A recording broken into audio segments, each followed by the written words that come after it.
JR, it's me. You have to call me as soon as you get this, okay? Do you understand? You have to call me.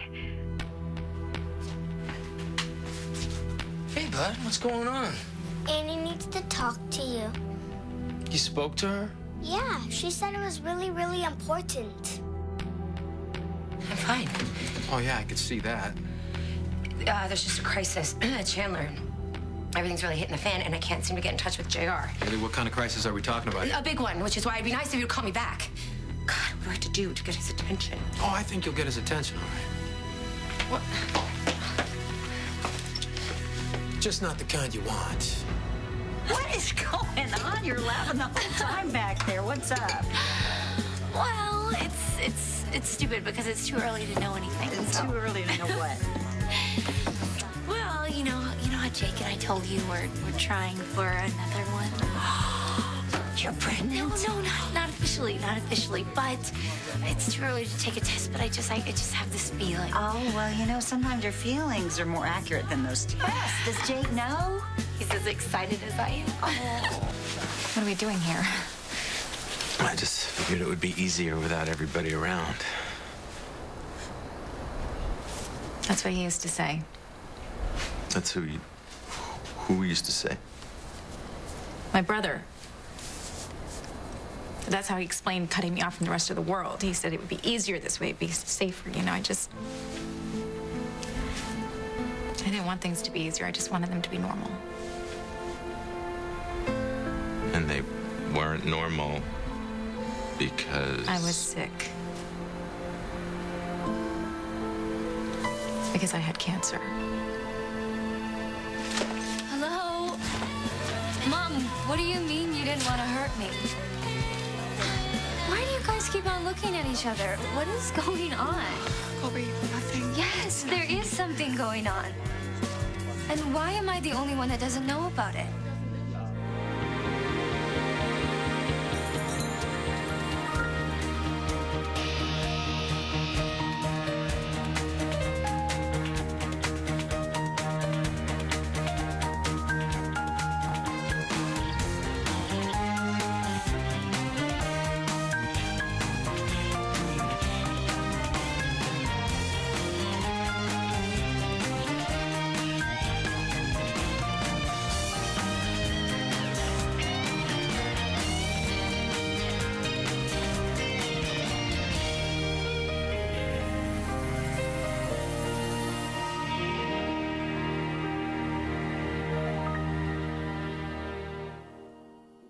Annie, it's JR. I just spoke with AJ. He said you called and said it was urgent. I just checked with work and they said everything was fine. So can it wait at least until after Damon's party? Unless it's an emergency, then try to call me again.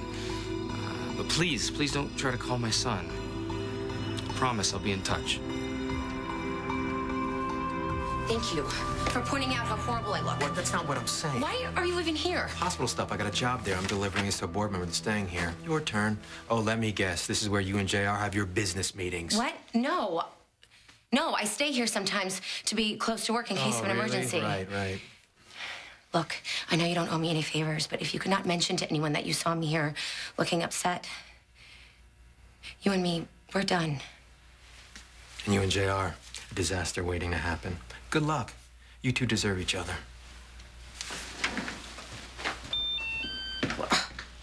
What? My phone was in my hand. Annie, it's JR. Finally. I just spoke with AJ. He said you called. Said it was urgent. I just checked with work and they said everything was fine. So can it wait at least until after Damon's party? What, so Marissa can make another move on you? I don't think so. Okay, if someone doesn't start talking... Colby, your mother was the person who got Damon the spot at UC Davis and the internship. Wait, what? It was you? But she didn't want anybody to know about it, especially you guys. So you did lie to me. You actually did want Damon away from me. No. That's why she didn't say anything, because she knew you'd feel exactly like that. So she told me, and then she left it up to me to make the decision. Make what decision?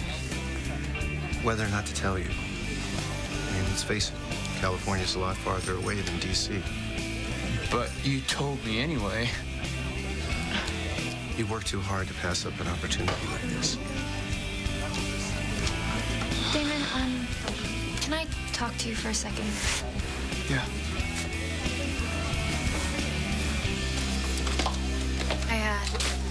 I guess I didn't realize what a big deal it was. It's the kind of opportunity could be a game changer. Okay, then you should go. You should go to California. You mean that? Yeah. But what if I got on the plane with you? Why am I so hungry? It's too early to be this hungry, right? Well, baby wants what it wants when it wants it. Well, right now the baby wants baklava. We'll just get ready, because you know babies change everything. I'm counting on it. What kind? Leukemia. I was diagnosed at age 8. I've had a couple of relapses through the years. Wow. So you really were that little girl in the hospital. I couldn't let her parents take away her hope. So what you're saying to me is that you were sick when we met. No, I had been in remission for years. And you don't think that's the type of thing you should have told me? I wanted to put it behind me, I guess. You guess? Yes. You guess. We were married, Carrie. I mean, why would you keep something like that a secret? Because I loved that you didn't know. For the first time in my life, I actually met someone who didn't freak out every time I sneezed, who didn't treat me like I was breakable. You know, you looked at me and you didn't see a sick person. You know, you looked at me and you saw me. And I needed that. I lived for that. Well, this would explain why your brother is so overprotective. Yeah, my father took off and he became the man of the house, and I was pretty sad because he was 12 years old. Mm-hmm. My mom worked all of the time, so he was like my gatekeeper. I get it. When there were field trips, you know, or when the kids got to hang out at the playground, I was stuck inside, you know, staring out the window, just kind of wondering what it was like, you know, to have like a normal life. I might as well have been sitting inside a plastic bubble because I really didn't get to experience anything. Until Doctors Without Borders. Until I met you. You know, my whole life I ached to see the world, you know, to take chances, to go on adventures. After college and even after med school, my family wanted me to settle down someplace safe and quiet, you know, just in case. Well, you showed them, right? I did. When I took Dr. Finn's name, I was finally able to live. And then I met you. And I found my partner in crime. Should have told your partner. I didn't want you to start protecting me. I felt tough when I was with you. I felt alive. You embraced the world. You never ran from it. And you taught me to do the same. And I love that about you. I love that about us. And to this day, I can't let it go. You would drop everything and move across the country for me? Yes. I can't let you do that. You can't let me, or you don't want me to. Look, I told you how it has to be. I'm sorry. You really are amazing. You know that? Yeah, I'm so amazing. You're getting on a plane and flying across the country just to get away from me. It's not about getting away from you. Things are different now. Don't you feel that?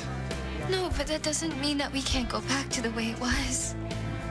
Except it does. Oh! We're gonna miss you, David. Oh, I'm gonna miss you too. I can't do this. I'm gonna lose it. I gotta get out of here. You can't afford to lose it. Or leave, okay? She's freaked out enough as it is. If you do the wrong thing, you're gonna blow this entire nightmare out of the water. My daughter is in agony because of me. It sucks causing your child pain. I get it. But you have to be careful, or you're gonna hurt her even worse. False alert. Oh, you're not pregnant. No. I don't know what I was thinking, going on and on to Jake about how positive I was. I mean, I was just gonna be all disappointed. Well, you know, I think he probably knows that it's just too soon to get his hopes up. You're right. And I know how lucky we are. I guess I just got ahead of myself. I'm sorry. I was saying that I can't let go of that, the feeling of freedom. You know, that's. I get it. Okay. I just want to get out of here, you know, go back to, you know, doing what I want when I want, not having to answer to anybody. Sounds perfectly reasonable. And I don't blame Griff, you know, because he watched me fighting for my life, and he felt responsible. Like, Which would explain why he's got such a problem with me. He thought you were putting me in danger. And he would be right by thinking that... What? Yes. I'm the one who put you in the field, right? I'm the one who put you with people with diseases and infections. And what if your immune system was compromised? What? No, don't say that. Okay, of course it was risky. It was risky for you. It was risky for everybody in the field. Well, everybody didn't have leukemia, Kara. I didn't either. Not anymore. Look, I had two choices. Either live in fear of getting sick again, which isn't living at all, or go after the life that I always wanted. Well, you went after it. Because I didn't tell DWB about my medical history. And you know, the things that I got to see, I wouldn't trade them for anything. Remember the big snowstorm in Afghanistan? Yes. You smashed me with those snowballs. That was the first time you ever saw snow, wasn't it? Yeah. I'll never forget that moment. Felt like the luckiest girl. I felt that way a lot back then.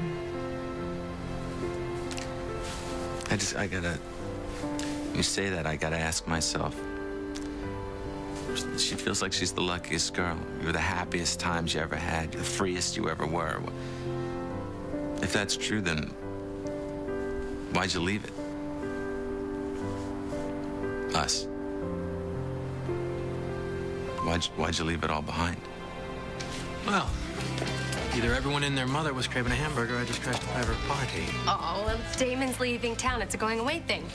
Really? Well, in honor of that, I will go away. Oh, no, wait, stay. Can't promise you burgers, but there's a ton of food. Who am I to pass up free food? Hey, Mom! Hey! I don't even rate a hug anymore. You invited Scott?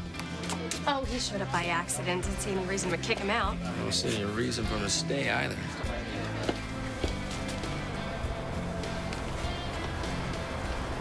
I'm telling you, JR, Annie is crazy with a capital C. All the signs are there. She has been a little hyper lately. A little? The woman is a lunatic. You ought to fire her ass and get her out of AJ's life for good. Better yet, get her out of yours. Just tell her you don't want anything else to do with her. God knows we'll both be better off. I didn't see it before, but thanks to you, getting rid of Annie is the only thing.